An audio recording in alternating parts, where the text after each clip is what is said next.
जियाउर रहमान। बिस्मिल्लाहिर्रहमानिर्रहीम। माननीय अध्यक्ष जी, आपका बहुत बहुत शुक्रिया कि आपने मुझे इस महत्वपूर्ण बिल पर बोलने का मौका दिया और मुझे उम्मीद है कि आपका संरक्षण मुझे मिलेगा कि मैं अपनी बात को मुकम्मल कर सकूं। मैं अपनी बात इस शेर के साथ शुरू करना चाहता हूं कि बुलंदी देर तक किस शख्स के हिस्से में रहती है, बुलंदी देर तक किस शख्स के हिस्से में रहती है, बहुत ऊंची इमारत हर घड़ी खतरे में रहती है। माननीय अध्यक्ष जी, आज मैं इस सदन में वक्फी तरमीमी बिल 2025 के खिलाफ अपनी बात रखना चाहता हूं। वक्फ अमेंडमेंट बिल 2025 के जरिए सरकार वक्फ ट्रिब्यूनल के अधिकार को कम कर रही है। वक्फ बोर्ड के अधिकार में भी काफी कम किए जा रहे हैं। वो इसलिए कि ताकि वक्फ बोर्ड की संपत्ति को आसानी से सरकार अपने कंट्रोल में कर सके, जिसको कि हम बर्दाश्त नहीं करेंगे। माननीय अध्यक्ष जी, मैं आपके माध्यम से कहना चाहता हूं कि मैं और हमारे नेता माननीय राष्ट्रीय अध्यक्ष अखिलेश यादव जी सिर्फ इस बिल का इसलिए विरोध नहीं कर रहे कि इसको एनडीए सरकार लेकर के आई है। हम इस बिल का विरोध इस वजह से कर रहे हैं क्योंकि ये हमारे मुस्लिम समाज को तोड़ने का काम है, हमारे मुस्लिम समाज को कमजोर करने का काम है और इस देश के अंदर विकास में रोधा उत्पन्न करने का काम है। माननीय अल्पसंख्यक मंत्री जी कह रहे थे कि विपक्ष गुमराह कर रहा है, बल्कि हकीकत यह है विपक्ष गुमराह नहीं कर रहा इस बिल के ऊपर, बल्कि आप लोग गुमराह कर रहे हैं। आप लोग गुमराह कर रहे हैं इस सदन को, आप लोग गुमराह कर रहे हैं इस समाज को, इस देश को। आपकी सरकार का नारा था का सबका साथ सबका विकास। मैं पूछना चाहता हूं, ये आपका नारा खोखला है। मुस्लिम समाज को टारगेट करके नुकसान पहुंचाने की आपकी मंशा साफ हो गई है। माननीय गृह मंत्री जी श्री अमित शाह साहब भी यहाँ बैठे हुए हैं। मैं कहना चाहता हूं कि माननीय अल्पसंख्यक मंत्री जी कह रहे थे कि जब वो चुनाव में गए थे तो उनसे कहा गया कि वक्फ बिल को लेकर के आया जाए, इसलिए लाए हैं। तो चुनाव के समय तो उनसे ये भी कहा गया था कि 2 करोड़ रोजगार दिया जाए, महंगाई कम की जाए, भ्रष्टाचार कम किया जाए। हमारे लोगों को उस चीज की जरूरत है, वो क्यों नहीं देते? मैं कहना चाहता हूं कि इस देश का मुसलमान दुश्मन नहीं है, इस देश का मुसलमान वफादार है, इस देश की तरक्की चाहता है, इस देश का विकास चाहता है। और हमारे बुजुर्गों ने लाखों की तादाद में इस देश को आजाद कराने के समय अपनी जान माल की कुर्बानियां देकर के साबित किया था। देश का जब बंटवारा किया था माननीय अध्यक्ष जी, तो उस वक्त अगर जो मुसलमानों को प्यार था पाकिस्तान से वो चले गए, जिनको इस हिंदुस्तान से प्यार था, वफा थी, वो आज इस हिंदुस्तान के अंदर है।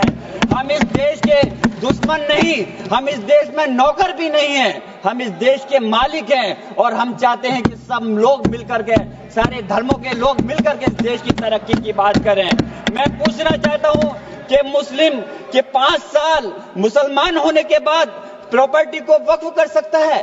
कैसा मजाक है ये? किस प्रकार की बात है? महिला सम्मान की आप बात करते हैं। अरे महिला सम्मान के अंदर तो पहले ही 2 महिलाएं बोर्ड के अंदर रहती थी। आपने कौन सा नया तीर मार दिया कि कौन सी ज्यादा महिलाओं को आप अधिकार दे रहे हैं? मंत्री जी भी कह रहे थे कि तमिलनाडु और केरल के लोगों को कहना चाह रहे थे।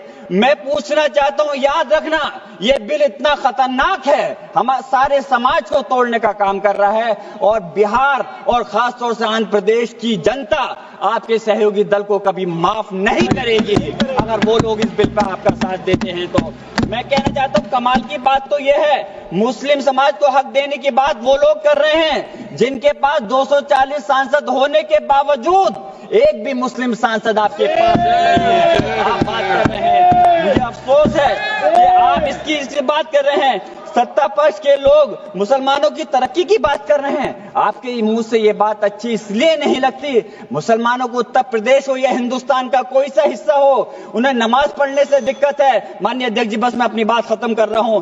अजान से दिक्कत है, मदरसों से दिक्कत है, मुसलमानों के कारोबार से दिक्कत है, मुसलमानों की स्कॉलरशिप को बंद कर रहे हैं और उसके बाद वक्फ के माध्यम से मुसलमानों को हक दिलाने की आप बात कर रहे हैं। मेरा कहना है कि क्या देश में माननीय न्यायालयों के अंदर पहले से मुकदमों की कमी है जो नए इस बिल को लाकर के नए जन्मों को विवाद दिया जा रहा है?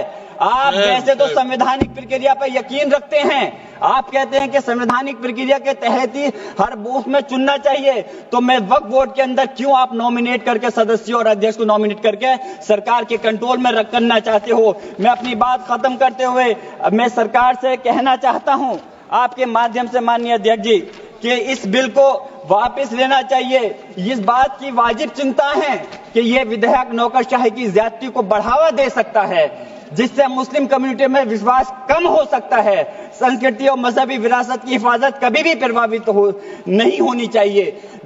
आप अलग से मुस्लिम संस्था के आखिरी बात माननीय अध्यक्ष जी, आखिरी बात मैं कंक्लूड कर रहा हूं। मैं पूछना चाह रहा हूं कि दूसरे समुदाय के लोगों को वक्फ बोर्ड के अंदर रखने का क्या मतलब बनता है? क्या आप दूसरे मजहबी संस्थाओं के अंदर मुस्लिम समाज को भी रखने का काम करेंगे? तो इसलिए इस प्रकार का भेदभाव, नफरत की दीवार खड़ी मत करिए। इस देश की तरक्की के लिए सब लोगों को मिलकर के साथ चलना पड़ेगा। मैं अपनी बात इस शेर के साथ खत्म कर रहा हूं माननीय अध्यक्ष जी कि ये इंसान के बनाए हुए काले कानून, ऐसे कानून से नफरत है, अदावत है मुझे। इनसे हर सांस में तहरीक बगावत है मुझे। बहुत बहुत शुक्रिया माननीय।